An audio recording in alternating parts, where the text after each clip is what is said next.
What we know about death. To Her Majesty Queen of Styxia, what we know about death. Your Majesty, Queen of Styxia. Your Majesty, I received your letter from a few days ago.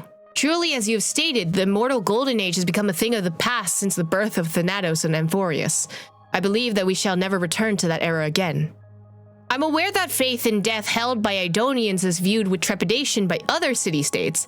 It's not difficult to comprehend, for the aversion of death may stem from a deeper logic inherent to life itself. In your letter, you expressed a desire to understand death and sought my thoughts on the torment of immortality. I'm truly humbled by your quest. I'm aware that immortals and mortals perceive the world very differently, and I'm uncertain if any counsel I can offer is worthy of one who has witnessed all the ages. But since you seek an answer, then an answer I will attempt to produce with my reflections on the topic. In essence, I would summarize it as thus. It is because all things must end one day that all things gain meaning, and therein lies the meaning of life. This is why we devote ourselves to death and revere it. It is a simple yet complicated concept. If this intrigues you, then please allow me to elaborate further. In Idonia, we offer blessings to our children every year, congratulating them for taking another step towards death. We hold various ceremonies and holidays, such as their coming of age rites, to commemorate every special and pivotal moment in their life. For we know that what has passed may never manifest again in our fleeting existence.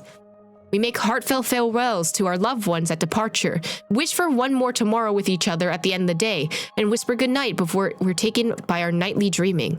We grieve our losses, and consequently rejoice in our gains. We learn how to cherish things this way, and from this cherish comes bliss. And even if this bliss is fleeting for immortals, yes, this may sound absurd, but it is true nonetheless. It is death that brings us joy. But for you and all immortals who lived through the Golden Age, there is a world of difference. For instance, I heard that in Styxia, there are never solemn ceremonies or holidays, or even anything that would be described as reverent, elegiac, or commemorative, because such things are unnecessary. In the long span of immortality, nothing is of great importance, and thus nothing is worth commemorating. To immortals, all actions and thoughts are but echoes from the distant past, destined to reverberate in the future eternal. As the saying goes, there is nothing new under the sun. All novelty springs from forgetfulness. I believe that, for the immortals who have experienced everything and must continue to experience everything, all things are but dull and tasteless relics. If there are things to be considered entertaining by the immortals, they are surely beyond understanding of us mortals bound by death. I believe by now the answer is made clear. To escape the torment of immortality you mentioned in the letter, the answer I offer is death.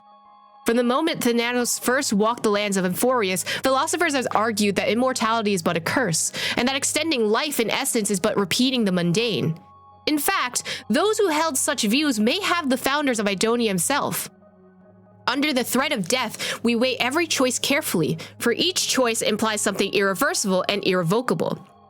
Some philosophers once suggested that our lives exist in a state of eternal cycle, meaning every choice you make is infinitely magnified in this eternal cycle, and even the smallest deviation can alter your life therein. I imagine it to be difficult for an immortal to empathize with the unbearable weight implied. We know that in the moments we experience are not eternal, nor they can be even considered segments of eternity. But they are but fleeting illusions. Every action in this delicate life can be our last, and every face will blur and fade like those seen once upon a dream. Therefore, Your Majesty, if you must ask me my understanding of death, then permit me to define it with the understanding of life, for they are one and the same. And in this journey of life, death is not our final destination, rather a piece of luggage we must carry. If confusion still troubles you, please do not fret. I'm expecting a visit to Styxia in the near future. Then, I will tell you all that I know. Finally, allow me to conclude with an Idonian blessing. May the shadow of Thanatos shroud us so we may learn the splendor of light. Idonia, Amunet.